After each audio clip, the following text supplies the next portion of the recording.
When the two returned home, neither of the women was at home. The mother-in-law Elaine went to the chess and card room to play mahjong before returning, and Claire did not get off work. So Charlie went back to the bedroom first and took the lightning striker out of the box. A strong aura came out from the lightning strike. Charlie sat cross-legged on the ground, placed the lightning strike wood in his palm, closed his eyes slightly, and the 9 profound heavenly secrets mental method was running in his body, slowly sucking spiritual energy into his body. When he opened his eyes were exquisite and his aura changed drastically. The blood dragon thunderbolt wood in his hand is already a little dim. But even if it loses aura, it still has some strong thunderous breath, which is considered a treasure. If supported by other treasures, Charlie could now use it to refine some simple magical artifacts. When he came out of the room, it was already night. As soon as he arrived in the living room, Charlie heard his mother-in-law snorted coldly and said, "Now that the shelf is big and I don't have any food, wait for me to serve you, right?" Charlie smiled wryly and explained, "Sorry Mom, I was so tired this afternoon and fell asleep." "Hey, did going to the auction exhaust you? Or did Harold exhaust you?" Elaine said angrily. Charlie was shocked, then shook his head and said, "I didn't pit Harold, where did you hear the news?" Elaine snorted coldly, and said, "Of course the Lady Wilson called and said, you don't have to be embarrassed, and Harold was kicked out. The Lady Wilson called and scolded me. She said you are rubbish. Can you cause less trouble for the family?" Claire said from the side, "Mom, I think Harold was kicked out. He must have caused some trouble himself. It has nothing to do with Charlie. Charlie is not like that." "Why not?" Elaine threw her chopsticks angrily. Harold filed a complaint after he came back, saying that because Charlie got the invitation letter by improper means, after being found out, Treasure was offended and he was a member of the Wilson family. One of them was also kicked out, and the owner of the Treasure Pavilion was still talking. The Wilson family is not allowed to go in the future, they will break their legs if they dare to. The family is embarrassed this time. Jacob said at this time, "Huh. The invitation letter is fundamentally problematic. I think Harold must have caused the trouble himself, and he was afraid that his mother would punish him, so he deliberately dumped the pot on Charlie. You're still here to help this wimpy talk. If you didn't want to go to that auction, can these things happen?" Elaine glared at Jacob and cursed. Jacob hurriedly shut up for dinner, not daring to make a sound.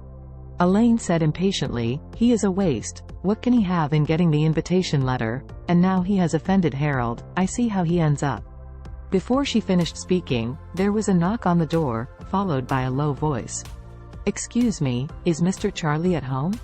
Elaine's face was tense, and she glared at Charlie angrily. "Oops, it must be the Lady Wilson who came. It depends on what you did. Let's take a look first." Claire also looked solemn, stood up and walked towards the door. There was no sound in the living room. Elaine and Jacob both stood up nervously, thinking about how to respond. Charlie's face was slightly dark. If the Lady Wilson turned black and white and brought someone to the door to ask the crime, then he wouldn't have to give the Lady Wilson face. Claire opened the door carefully, and asked vigilantly, "What's the matter with you?"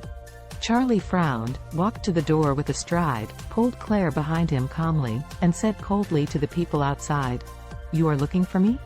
A middle-aged man in a straight suit suddenly smiled respectfully after seeing him. "You are Mr. Charlie, right? I am the new manager of Treasure Pavilion and I just took office this afternoon." Charlie looked at the people in surprise. "Are you from the Treasure's Pavilion?" "Treasure's Pavilion?" Claire, who was standing behind him, was also stunned. The man hurriedly said, "Our pavilion master deeply felt self-blame for Mr. Charlie's departure. He drove out Harold, who was in the middle of the matter, on the spot, and also suspended the auction. Treasure Pavilion was not well received. We came here in hope Mr. Charlie can forgive us regardless of the previous troubles." After speaking, the middle-aged man waved his hand behind him. Several strong men in black immediately carried gifts and put them at the door. Charlie glanced, and saw that there were so many gifts. A box of limited edition, yellow crane tower, and a box of 30-year-old Motai liquor. There is also a pair of antique vases from the Ming dynasty and a set of tortoiseshell. These gifts are worth over $1 million. "Mr. Charlie, this is the mistake of Treasures Pavilion.